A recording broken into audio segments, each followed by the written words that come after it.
प्रश्न आपसे ये है कि बच्चे अभी प्रश्न उठा रहे हैं कि जो लोक सेवा आयोग का रिजल्ट आया लोअर पीसीएस का, इसमें जो 12 अंक का बोनस दिया गया, तो उन छात्रों के जिनके 8 से लेकर 10 तक क्वेश्चन सही थे उनको इससे सीधा सीधा नुकसान है, और जिन छात्रों ने गलत भी करा या नहीं किया उनको सीधे 12 अंक का बोनस मिल गया। तो सर इसमें थोड़े छात्रों की आपत्ति इस संदर्भ में आप क्या कहना चाहेंगे? देखिए, मैं इस संदर्भ में आपको अवगत करना चाहूँगा कि आयोग में एक नियम बना हुआ है कि जब भी कोई परीक्षा होती है, प्री की परीक्षा होती है, तो जो एक्सपर्ट हमारे पेपर बनाते हैं वो लोग हमको एक की बना के दे के जाते हैं जो गोपनीय होती है, और जैसे ही परीक्षा संपन्न होती है उस की को हम लोग जारी करते हैं स्टूडेंट्स के लिए।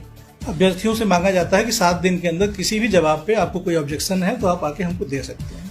उस पर बच्चों का ऑब्जेक्शन आता है, कुछ फीस भी जमा होती है। उन सारे ऑब्जेक्शंस को हम लोग इकट्ठा करते हैं और फिर उसके बाद दोबारा हम लोग दूसरे एक्सपर्ट बुलाते हैं। सर मैं बात ये सुन चुका हूँ, लेकिन प्रश्न सर ये नहीं है। प्रश्न ये भी है कि इतना बड़ा लोक सेवा आयोग है, इसकी अपनी एक शाख है पूरे प्रदेश भर में, और एक सर्वोच्च आयोग है जो कि परीक्षाएं करवाता है। 12 प्रश्नों का गलत हो जाना 150 में से कहीं ना कहीं हजम नहीं होता, क्योंकि सर देखा जाए कि हर कोचिंग इंस्टीट्यूटों में हर दिन पेपर होते हैं और 150 प्रश्न बनते हैं और इसी स्तर के बनते हैं, लेकिन 150 प्रश्नों में से 12 प्रश्न गलत हो जाना, ये क्या हमारा सिस्टम इतना खराब हो गया या हमारे एक्सपर्टों ने ध्यान नहीं दिया?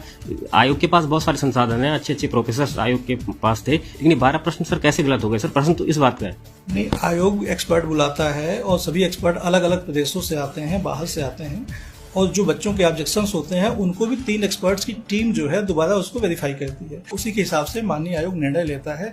और ये पूर्व से ही ये है कि अगर किसी भी परीक्षा में अगर कोई प्रश्न गलत होता है किसी भी कारण से, या तो प्रश्न की संरचना गलत हो, या प्रश्न के ऑप्शंस गलत हो, या किसी भी प्रश्न में एक से अधिक ऑप्शन सही हों, तीनों ही कंडीशन में उस प्रश्न को गलत मानते हैं और उसकी जगह पर सभी बच्चों को बोनस अंक दिया जाता है। सर आपको नहीं लगता है कि 150 नंबर का कुल पेपर बना, 5 साल बाद ये परीक्षा हुई और 150 अंकों के पेपर में हम देख पा रहे हैं कि 12 प्रश्न सीधे सीधे गलत हो जा रहे हैं, तो कहीं ना कहीं पारदर्शिता पर एक प्रश्न चिन्ह उठता ही, और लाजमी है कि छात्रों का इस तरह से प्रश्न पूछना।